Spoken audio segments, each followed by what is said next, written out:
Hey everybody, welcome to my first attempt at making a video for everybody back home, and my travels around the world, I guess, is what this would be. Um, so, I wanted to at least do a little bit of an intro and hopefully see where this goes. Um, I'll do my best to keep everybody up to date on what's going on and, hit the major highlights of what happens and what has happened. Um, just so you are in the loop. Uh, if you guys have any questions, you're welcome to reach out and I'll clarify anything that I can. But this is going to be a little bit of trial and error while I figure out, how this all works. It's I'm doing this a little bit for me, as far as documenting the things that are happening because I feel like there's gonna be a lot of that, and just gonna go back and remember it and make sure for posterity that I know it happened, but also for you guys, my friends and family who supported me in making this trip and getting me coming down here, and yeah, so keep everybody in the loop, and hopefully we can enjoy this journey together. So this is just like a bit of a little intro, like I mentioned, and hopefully we'll see how this goes. So the first thing I guess we'll cover, since I was not going to be live streaming my flights and everything because I'm not doing that shit, is basically, I guess, counts as day zero, my trip down here to the land down under. Uh, the main points, I guess, is that the total flight time took about 35 hours. I flew out of Philadelphia, went to Atlanta. Then from Atlanta, I had a about 3 hour layover there. Then flew to LA, had a 6 hour layover, which became an 8 hour layover, and then left LA for Sydney and arrived. So I left at about quarter to 11 ish Friday morning. Everything is said and done. I landed around 8 a.m. Sunday in Sydney. A few notes that I took while I was traveling. Um, so the pre-board. So usually when I fly, I get wheelchair assistance. Not that I can't do it, but just because it like my legs are not great as far as standing for long periods of time, and usually the TSA line is absurd. So a little hack for myself has been, if you get a wheelchair, they usually have a shorter line. At least you still have to go through TSA. That part doesn't change, but I bypass a large portion of the wait time, which is great. So uh, but that also means that I'm allowed to also pre-board regardless of what my ticket zone is, um, which is helpful because they usually say like if you need help a little more time getting into your chairs and everything like that, getting your seats. And obviously, if I walk up, they're going to be like, okay, yeah, it makes sense.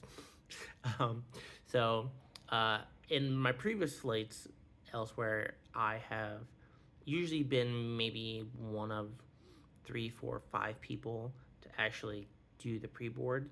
At this time, there was a lot of people. There's probably easily 10 or 15 people that pre boarded. Um, Apparently, there was some group. I want to say they're like a band, like an elderly band, or like show group troop that were there. So they're all heading to Atlanta. But it was pretty funny, and they were a good time. So it's pretty funny.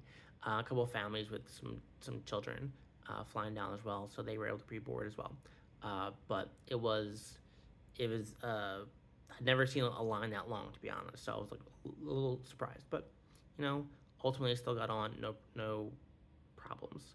I did have to laugh though because my seats for most of this entire trip were in the middle, like of whatever the grouping was. So in this case, flight down was 3 seats. I was in the middle, and on this flight, I happened to have been between two very like buff guys. Like they did not skip arm day. Like they were just kind of sat there, and I was like kind of in between them. They were nice fellas. Uh, Nothing against them. It was just funny. I'm like joke. I'm like I was between two giant dudes, this big buff guys. I'm like, all right, that's pretty funny. Um, Interesting. Well, at least flying. So this entire trip was done through Delta, and I've never flown with them before, at least not in recent memory.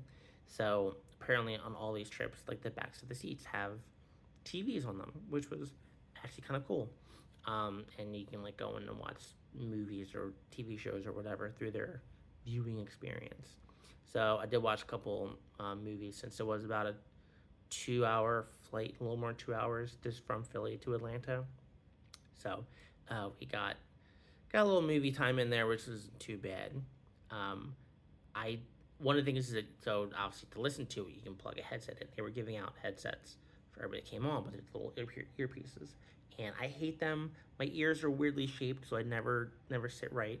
So I had actually brought in my gaming headset from home, which thankfully I did because they made it easy and it has a little 3.55 millimeter jack. So pop it into the TV and you can listen to it no problem. Well, the thing is that headset is probably 6 or 7 years old and it was shedding. So I took a picture of my chest because after the first flight, the little pieces of the headset were all in my chest hair. Like, thankfully, it fell down, so like my shirt covered it. But I happened to look at it. I was like, well, that's pretty gross and pretty unfortunate.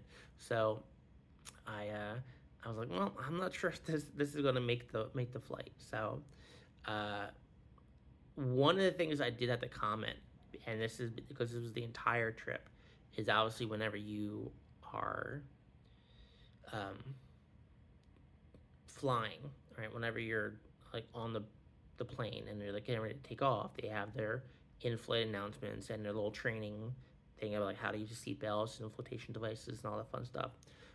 In most of the places that I've been, or most of the flights that I've been on, they've like there's flight attendants and the stewardesses and everything like that.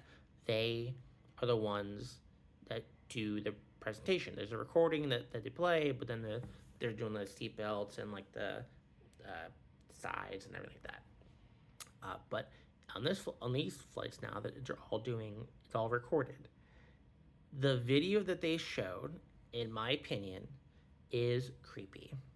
It is the weirdest freaking video I've ever watched because the they're using a like yoga retreat as an analogy for the plane.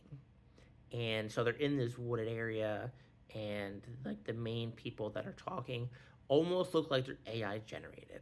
Like the way they're talking and like smiling and like the soothing kind of tone that they're trying to speak on, but like their faces like never change. It was very weird, um, in my opinion. I maybe not bothered by it, but I was just like when I first watched it, I was like, this is so bizarre.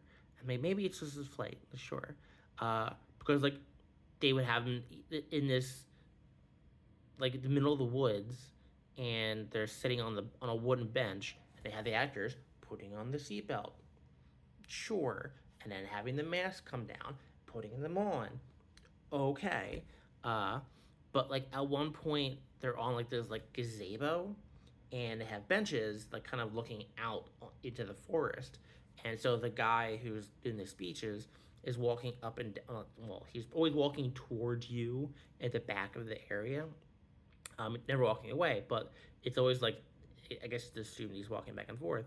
But there's people in these benches, and they're always facing away from you, and you're like, what is this cult? What are they doing? What is going on? It is just the most bizarre thing I've ever seen. So, okay, it was just, and the thing is, this played on every flight.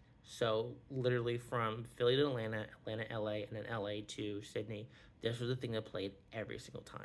And I'm like, okay, it's just so weird. So, so that was just the flight from Philly to Atlanta.